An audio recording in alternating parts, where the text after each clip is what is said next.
आणि यानंतर बघणार आहोत न्यूज टॉप 9 मध्ये 9 मोठ्या बातम्या। निलेश राणेंची सभा गुहागरला, चिपळूणमधून जाण्याचा लांबचा मार्ग का निवडला? मुद्दाम माझ्या कार्यालयासमोरचा रस्ता निवडला, भास्कर जाधव यांचा आरोप। दंगल घडवण्याची वातावरण निर्मिती केली गेली, जाधवांचा गंभीर आरोप। भॅड हल्ले करून कुणी कुणाला थांबवू शकत नाही, वैफल्यग्रस्त अवस्थेतून असे प्रकार घडतात, योग्य ती कारवाई करणार। चिपळूणमधील राड्यानंतर गृहमंत्री फडणवीसांचा इशारा। पोलिसांना पूर्वकल्पना दिली होती, त्यांनी कर्तव्य बजावलं असतं तर कालचा प्रकार टळला असता, भास्कर जाधव यांची टीका। पोलिसांनी कारवाई करावी, आमचं सहकार्य असेल असंही वक्तव्य।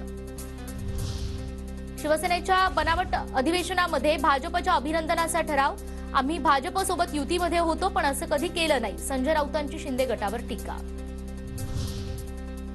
संजय राऊत अज्ञानी, त्यांनी ठराव वाचले नसतील, मांडलेले ठराव हे बाळासाहेबांच्या स्वप्नपूर्तीचे ठराव होते।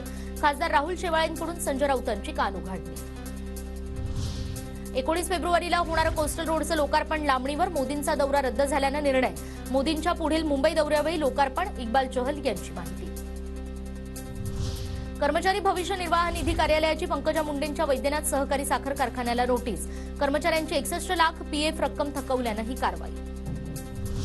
शिरूर लोकसभेवरचा दावा सोडलेला नाही, महायुतीचा शिरूरचा उमेदवार मीच असेल आणि मीच निवडून येणार, शिवाजीराव आढळराव पाटील यांची प्रतिक्रिया।